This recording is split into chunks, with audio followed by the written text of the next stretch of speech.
ஓம் ஸ்ரீ சாய்ராம். திருச்சிற்றம்பலம். பகவானின் பொற்பாத கமலங்களுக்கு அனந்த கோடி நமஸ்காரங்கள். சாய் அன்பர்களே, அண்மையில் அடியேன் ஸ்ரீ சத்ய சாய்பாபா பற்றிய ஒரு புத்தகத்தை வியந்து படித்தேன். அந்த புத்தகத்தின் தலைப்பு உன்னுடன் நான். இந்த புத்தகத்தை எழுதியவர் சென்னையை சேர்ந்த வசுமதி ராஜசயனம் என்பவர்.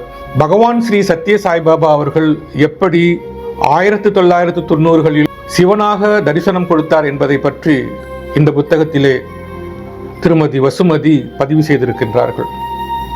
மிகவும் ஆச்சரியமாக இருந்ததால் இதை ஒரு காணொளியாக போட்டு அவர் எழுதிய அந்த பதிவை உங்களுக்கு வாசித்து காட்ட வேண்டும் என்ற எண்ணம் தோன்றியது. அதனால்தான் இந்த காணொளி. ஓம் ஸ்ரீ சாய்ராம். திருச்சிற்றம்பலம். சிவசாயி தரிசனமும் சிவசக்தி லீலைகளும். அன்று சிவராத்திரி. நீண்ட வழிபாடு பிரார்த்தனைகளெல்லாம் ஆனதும் பூஜை அறையில் இருந்த எனக்கு யாரோ பெயர் சொல்லி அழைப்பது போல் இருந்தது. வெளியில் எட்டி பார்த்தேன். யாரும் இல்லை. மதி, நான் தான் உன்னை அழைத்தேன். திடுக்கிட்டு நிமிர்ந்தேன். நெஞ்சில் பயம் அடைத்து கொண்டது. என் முன் சுவாமி சத்ய சாய்பாபா நின்று கொண்டிருந்தார். கை கால் உதறல் எடுக்க தொடங்கியது. கை கூப்பியபடி சுவாமி சுவாமி என்று முனகினேன். பயப்படாதே, சுவாமி தானே வந்திருக்கிறேன் என்றார். சுவாமியை திடீரென்று பிரத்யட்சமாய் பார்த்த அதிர்ச்சி. அதோடு சுவாமி சிவனாய் வந்திருந்தார். சுவாமியின் முகம், மற்றதெல்லாம் சிவக்கோலம். நெற்றியில் உடம்பெல்லாம் திருநீறு, புலித்தோல் ஆடை, சூலம், உடுக்கை, சடாமுடியை முடிந்திருந்தார். முடிமேல் சந்திரப்பிறை. கீற்றாய் மேலிருந்து கங்கை விழுந்து கொண்டிருந்தது. கால்களில் தண்டை. அவர் அணிந்திருந்த பாம்புகள் இரட்டையாய் பின்னிக்கொண்டு நெளிந்து கொண்டிருந்தன. நெற்றியில் கண். படக்கென்று பயத்தில் தலை குனிந்து கொண்டு சுவாமி சுவாமி என்று நடுங்கியபடி குரல் கொடுத்தேன். சுவாமி அன்போடு பேசினார். மதி, உனக்கு தரிசனம் தரவே இந்த சிவராத்திரியில் வந்திருக்கிறேன்.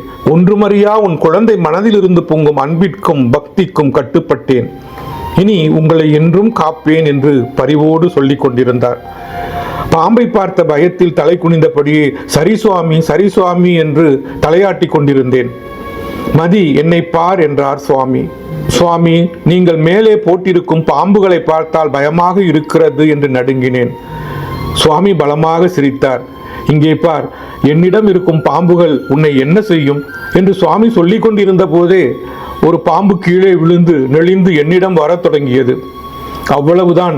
ஐயோ சுவாமி என்று துள்ளி குதித்து வெளியில் வந்து பெஞ்சை தாண்டி குதித்து ஓடத் தொடங்கினேன். சுவாமி, மதி என்று உரத்த குரலில் அழைத்தார். பயத்தில் விடவிடத்தபடி பூஜை அறைக்குள் போய் நின்றேன்.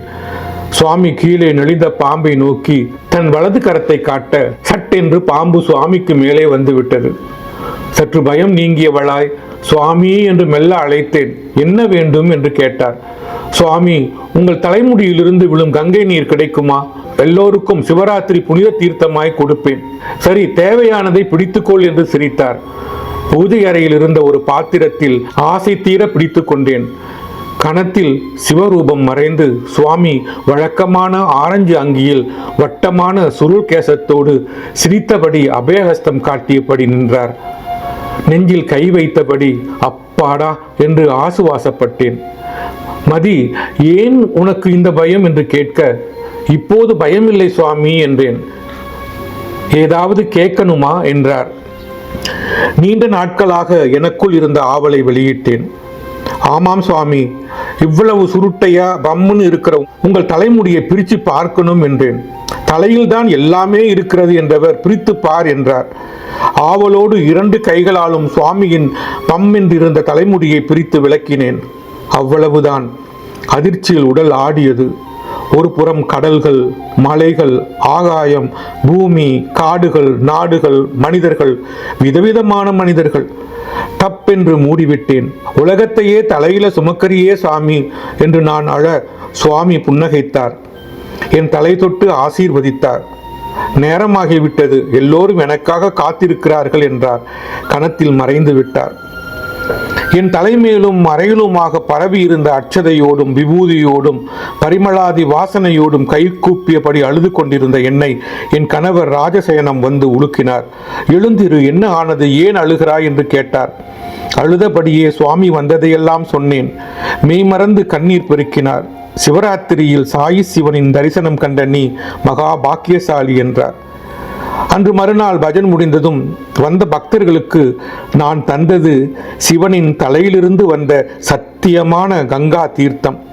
அந்த சிவராத்திரி வருகைக்கு பிறகு சுவாமியின் பிரத்யட்சம் அதிகமானது. அவர் அருள் ஆசியாலும் லீலைகளாலும் இந்த வீடு கோயிலானது.